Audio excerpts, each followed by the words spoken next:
Well, good morning, everyone. Welcome to the Let's Get Loud podcast. This is a solo podcast episode with a happy Friday, everyone. I love to record these live. I feel like it gets you just like the most current thoughts on my brain. First of all, if you're watching on YouTube, I need to cheers. I just got these new coffee mugs. Don't be alarmed by the color of my coffee. I don't know what happened in my last cup. It wasn't as like thick. Sometimes if you're my coffee maker like grinds the beans and makes it for me. And sometimes if I don't have a lot of beans left, it'll still make it, but it's not as strong. And I think that happened. Anyways, I just got these new coffee mugs and they're double lined wall glass and I feel very fancy. Apparently it keeps your coffee warmer longer. Yes, please. Not that I let my coffee get cold. Let's be honest, I chug it. Okay, so something's on my mind, something's on my mind. So if you are following us on social, hopefully you have seen that we're doing a calorie deficit power hour. And what this is an hour for us to give you the breakdown super quickly, like very Cole's Notes version of what is a calorie deficit and how you use it to create weight loss. And then we're going to give us some time for people to ask questions. Anyways, so obviously, as we're talking about this, we're talking about calories, we're talking about calorie deficit, we're talking about weight loss on the internet. And there's a real taboo when it comes to weight loss. And it's like I'm just like frustrated. Okay, I need to back up a little bit. So, first of all, why are okay. Blah, blah, blah, blah. I don't want to say I'm not passionate about talking about calorie deficit because I am. I'm passionate. What I am passionate about is people understanding if when what I am passionate about is that once people understand calorie deficit, they can truly unlock weight loss their way. They can live a life without food trauma, food noise. It's like true food freedom to me. And that's the part I'm passionate about. And I also love sciencey stuff. I love all of that stuff. I love numbers. I love that stuff. So I do enjoy that. But what I really enjoy is seeing women implement that information, that knowledge, that learning, and building themselves a beautiful life. That's what I'm really, really passionate about. However, what I realize is the foundation to that is understanding calorie deficit, right? And so it's like, gotta talk about it because there's still a lot of people out there. Don't even get me started on people sharing gummies, pills, creams that are going to help their fat go away. Can we please stop? Like, it is 2025. And I don't know if I'm more upset with people that are selling the pills, the gummies, and the creams, or more upset with the people that are buying the pills, the gummies, and the creams. I do not understand how we still believe that I'm going to lose fat by rubbing cream on my body. If that was a real thing, everyone would be rubbing cream on their bodies, right? It's not a thing. Not a thing. Not a thing. Okay, that's one part of my frustration and I sent a screenshot to Jose and I'm like, I just can't believe that this is happening on the internet right now in 2025. And like, I'm upset. I'm upset. But then the other piece is just the confusion. Like there's just, I guess it's the same piece. I still see so many people not understanding how their body is functioning. And also, especially as I'm getting into my mid 40s. Oh my God, you guys, I'm turning 43 this year. The conversation of hormones. And again, women blaming hormones and age on weight gain or lack of weight loss. And listen, I'm not saying that those don't play a part. They don't play a piece in the puzzle and they're not a part of the conversation. They are. And they come with their own challenges and obstacles and strategies. But it's like, it's the blame game that upsets me. And it's the looking for the quick fix that upsets me. And when I'm having conversations with people and they're telling me, like, I've literally had conversations with people that say to me, calorie deficit didn't work for me. And that is like not a thing. Like that doesn't exist. Perhaps what you were doing didn't result in weight loss, but that's because you weren't in a calorie deficit. Like no one has ever stayed in a consistent caloric deficit and not created weight loss for themselves. Ever. Okay? There are studies. Look up the Minnesota experiment. They took these men. It was done like a long time ago. They would never be able to do this again right now because of ethics, but they like took them and they basically starved them and they tracked their like body weight and their body percent and they continued to decrease to lose weight and they were literally starving. You know, look at people with significant eating disorders, look at people in developing countries. Like these people are not holding fat on their bodies because they were eating too little. That's the other thing, guys. Eating too little. Do we really believe that part of our problem is we're consuming not enough energy on average in 7 days? Or are we perhaps mixing up our Monday where we starved ourselves and then Tuesday we binged because we were feeling starved and deprived? And then we're somehow just looking at the Monday and thinking, I must not be eating enough? Like I'm upset.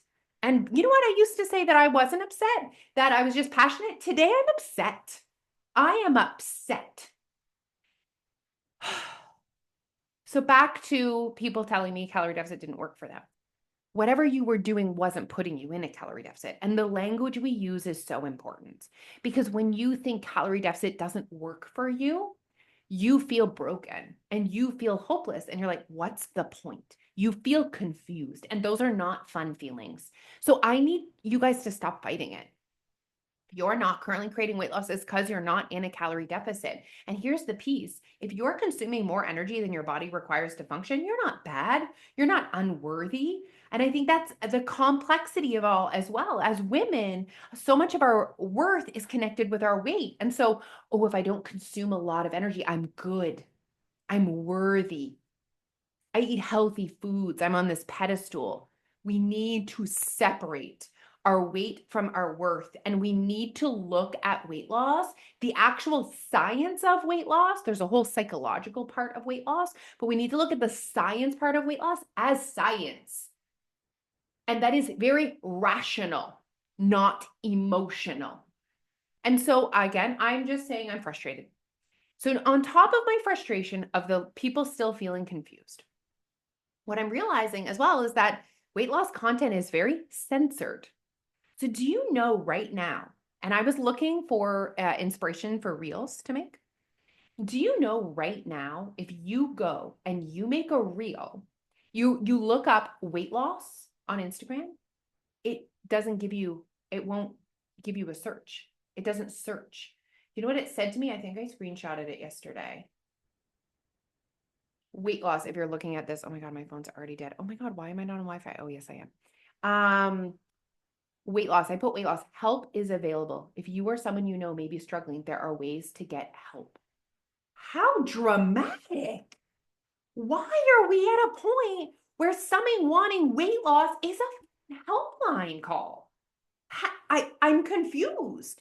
Like, are there people that creating weight loss has been such a negative experience? Absolutely, yes. But we're also living in a world where there is an obesity epidemic that is causing significant health issues and strain on our medical system. But we have to call a helpline for weight loss help? I am like upset.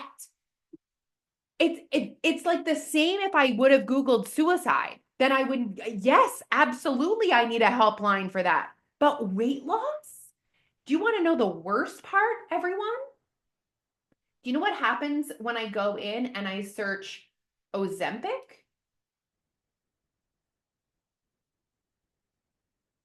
You want to see what happens when I search Ozempic? Boom. Here you go. I'll feed you Ozempic. What?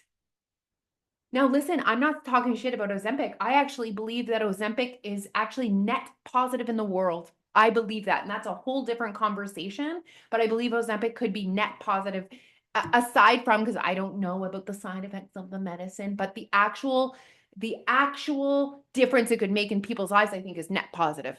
Okay. But the fact that I can't search up weight loss, it has been given such a bad rep, such a taboo. And I exist in a world where I experienced weight loss as such a beautiful thing. Imagine poor Alicia 10 years ago, trapped in her skin, feeling trapped in my skin, feeling exhausted, feeling like I wasn't living to my full potential. And I wanted a solution. Why are we not speaking louder about the solution?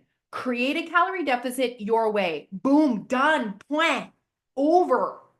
It's literally that simple. It's not that easy because we have habits that we've implemented and we have a relationship with food and we have a way that we think about food and we need to work on that. And that's the mindset work. That's the psychology piece of weight loss. That is what we work on constantly at Your Way Weight Loss. Once we have calorie deficit, we're like, check, I got it. Like sometimes we need to like give ourselves a little touch up, a little reminder, but for the most part, that knowledge is there. It's good. But growing as a human and prioritizing myself and staying connected and healing my relationship with food, that's ongoing. That's the real work.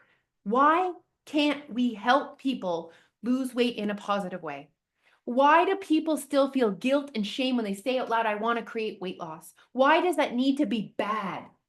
And the thing that's said that we're saying is bad could literally change the scope of the future of human beings.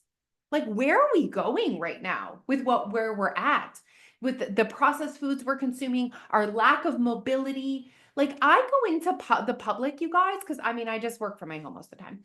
And I look around and I'm not looking at people that are living their lives in larger bodies and judging them. Listen, I don't care what you weigh or what you look like. If you are happy and content in your body and you are living a full life, I could not support you more. But I look around at people that are struggling to just walk and it hurts me. It hurts me. I feel upset for them because I know that I can help them. I know that they can create weight loss in an authentic way that does not suck, that does not require sacrificing everything.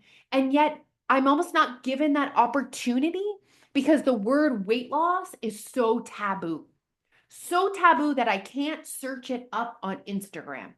Like, I'm upset. This has been my most fired up episode. I might cry. I might cry. I just feel like I spend a lot of my day doing this. And I feel like I have so much to offer the world. And I feel like there's so many women that are not living their lives to their full potential. And I just feel like my voice is maybe not loud enough. I don't know what the next steps are. I really don't know what the next steps are. But I guess I just came here to vent with you guys. Do you know what the next steps are? Share this podcast.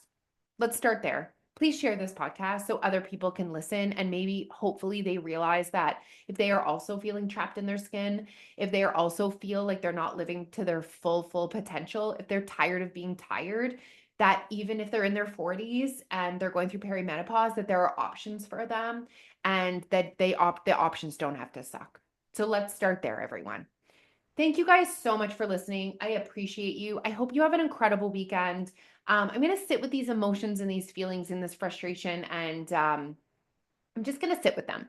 And I'm going to see what I can do in this world.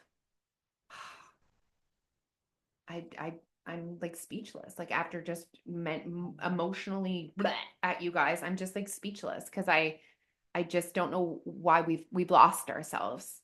We really have lost ourselves as a society. We've lost it. We've lost it. We've lost it. Okay, everyone. Thank you for tuning in. Oh my goodness. Listen, if you've never listened to me before, my name is Alicia. I am a 43-year-old mom of 3. And 10 years ago, I decided to change my life. And I had dieted my entire life and I had done it in a way that was just for weight loss. And I was done with that. My twins were 1 and my son was 3. And I was like, no, I realized I had a real moment and I realized that no one was going to do this for me. No one was coming to save me. And that if I wanted to turn this around, I was going to have to prioritize it and make the time. And I did.